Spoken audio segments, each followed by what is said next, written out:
this is not the first incident of horrific gun violence of your 4 years. Where have you been? Well, here's where I've been, Jake. I've been President of the United States dealing with the worst economic crisis since the Great Depression, an auto industry on the verge of collapse, 2 wars. I don't think I've been on vacation. And so, I think all of us have to do some reflection on how we prioritize what we do here in Washington. This should be a wake-up call for all of us to say that if we are not getting right the need to keep our children safe, then nothing else matters.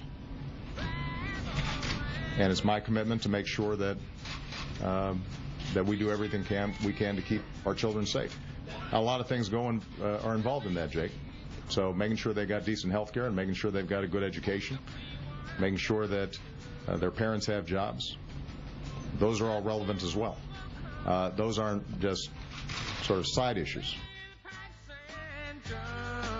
Great American. Yeah. Welcome back to Morning Joe. We're here in Washington, 25 past the hour. Here with us now on the set in Washington, Democratic Senator Chuck Schumer of New York, also former White House press secretary under President Clinton and contributing editor to Vanity Fair, Dee Dee Myers, and historian Craig Shirley, who's the author of Rendezvous with Destiny, Ronald Reagan and the Campaign That Changed America. Great to have you on this morning to talk about everything that's going on, Craig. And Senator Schumer, we read part of your opinion piece this morning talking about how the gun lobby in part is powered by paranoia and other things that may lead to a little bit of a clash over these issues, which we'll get to in a second, because that seems to me, Craig, to be concerning, because we've reached out to talk to a bunch of leading Republicans, even just behind the scenes, to get a sense of how they're feeling in all this, because we can't get anybody on the air. Right. And some of them are not available to talk until Friday. And I'm doing the math in my mind here, and I'm thinking, could they be waiting for the NRA? Yeah, sure, of well, course. my God, are you serious? And isn't there a moment where you've got to just step out and lead and not wait for some, Well, but there have been some people who stepped out. Joe stepped out. Other people have stepped out. Okay, besides Joe, who? Well, Scarborough's Republican, conservative. Give me a Republican. Well, I think that there's probably a lot of conversation. I'm not going to name names right here, but I'm sure there's a lot of conversation going on all over this country right now among conservative Republicans. I think the senator's piece was very instructive as far as what is accomplished and what can be done. I would say that one thing is that if I was going to give strategic advice to Democrats and liberals, is attacking conservatives and Republicans and supporters of the Second Amendment is not the way to get things done. Right. If you want to truly get things done, you're going to have to reach across the aisle and find, the tired old phrase, common ground. But you're really going to have to find that. If this administration and Democrats and liberals want to get things done, that's what they're going to have to do. Senator Schumer, it's an awkward moment, to say the least, I think, for Republicans on these issues. And is there a risk of sort of trying to ram this down their throats to the point where it's not fair? You have to... We won't pass anything because the House is Republican-controlled. And in all fairness, there have been a good number of Democrats that are as pro-gun as many Republicans. This was not it's a little bit more of it's a party issue in some ways, but it's also a geographic issue, middle of the country and cultural issue. And what I've tried to do is say to my fellow progressives, there's a common ground here. I do this at gun clubs in upstate New York. I say, look, I believe you have a right to bear arms, and I understand that you resent some on the left who say the First, Third, Fourth, Fifth, and Sixth Amendments should be seen as expansively as possible, but the Second Amendment should just be seen through the pinhole of militias. It only is the National Guard. Right. But then, once that is admitted, the gun owner, the pro-gun people should admit that no amendment is absolute. We love the First Amendment, but you can't falsely scream fire in a crowded theater. You have anti-child pornography laws, and limits, like the Brady Law, make sense. And I think there can be a middle ground here. Yeah. What's happened is the extremists in the gun movement use, first some for their own purposes. This is how they raise money. Chuck Schumer's going to take away your gun, the hunting rifle your Uncle Willie gave you when you were 10 years old.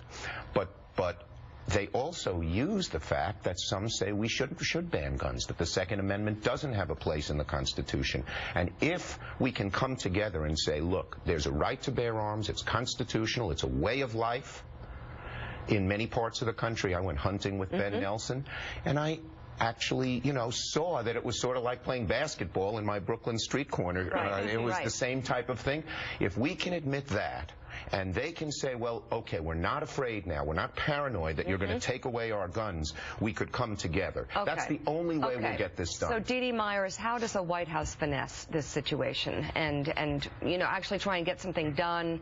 Because you could, at this point, really corner some of the gun enthusiasts and the extreme right on this. But well, I think, is that the way to go? I think you have to build a coalition, right? And it has to include not just Democrats and people who always have some skepticism about the availability of guns, but law enforcement and business leaders and others, because this is an economic issue and a business issue as well as a moral issue and a public safety issue. And then hopefully you got to bring some Republicans on, or at least some pro-gun Democrats. In the from 1989 to 1994, when the last assault weapons ban was being fought over, it was so helpful to have Dennis DeConcini, right, a pro-gun senator from Arizona. You're going to need some out there that the gun enthusiasts trust to protect their interests. And we had the police. And the police. And Senator Biden in the 90s. Well, I'll tell you, Joe Manchin, who is probably the most pro-gun Democrat from a pro-gun state. We remember the ad, right? Yeah, and he did a very courageous thing, but he makes a point that some of my Republican colleagues have talked to me about, and I think that those on the pro-gun movement would find, said, don't just single out guns. There are other causes for this. We don't deal with mental illness properly. Right. There's loads of violence in video games. This is definitely a 3- or 4-pronged problem. And if you did 3 or 4 prongs, including guns, and making sure things like assault weapons and 10-round clips, you do those kinds of things, I think that those in the pro-gun movement would find that both Democrat and Republican more acceptable. Right. Okay, Craig, let me read from the New York Times back in 1991, Why I'm for the Brady Bill? By Ronald Reagan. By Ronald Reagan. Yes. Anniversary is a word we usually associate with happy events that we like to remember. Birthdays, weddings, the first job. March 30th, however, marks an anniversary I would just as soon forget, but cannot.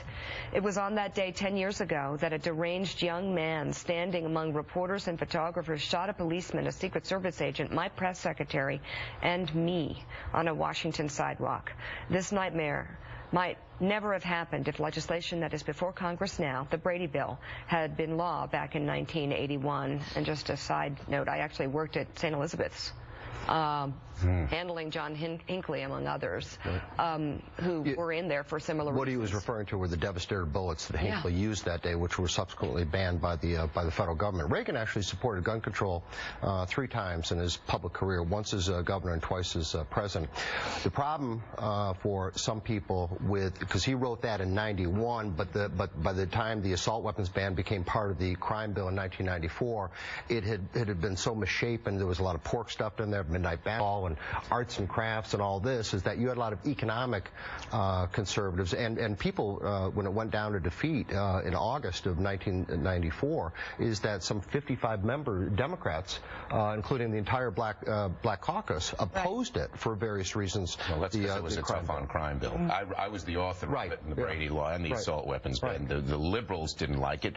We said we wanted to be tough on punishment, smart on prevention. And the left didn't like it. It was a centrist bill. The far right didn't like it because of the gun stuff, and the far left didn't like it, but it passed. It's the kind of coalition that we might need to have. After it was changed, too, but the problem also then and now is the definition of what is an assault weapon. That was the problem then. They'd look at a gun and say it had a hollow stock, and therefore it was scary, but it might have been just a, well, on the other hand, he waited for the NRA or called them first when he made, these declarations about his positions on guns. And that's what I'm very concerned about, that nobody... The NRA, used to be. When I was in summer camp, I took NRA sharpshooter lessons. I have a few merit NRA passes. instructor. Yeah, great, and it used to be like the AAA. It was helpful with safety and insurance. How did it change? 2 ways. One, in the 1980s, there was a big fight within the NRA, and more militant people took over. And they started stoking the paranoia.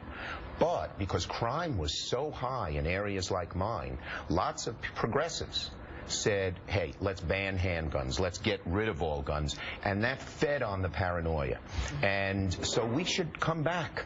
We should come back and say, we're not going to take away your gun if you're a law-abiding citizen. The Second Amendment is as important as the First, but you have to admit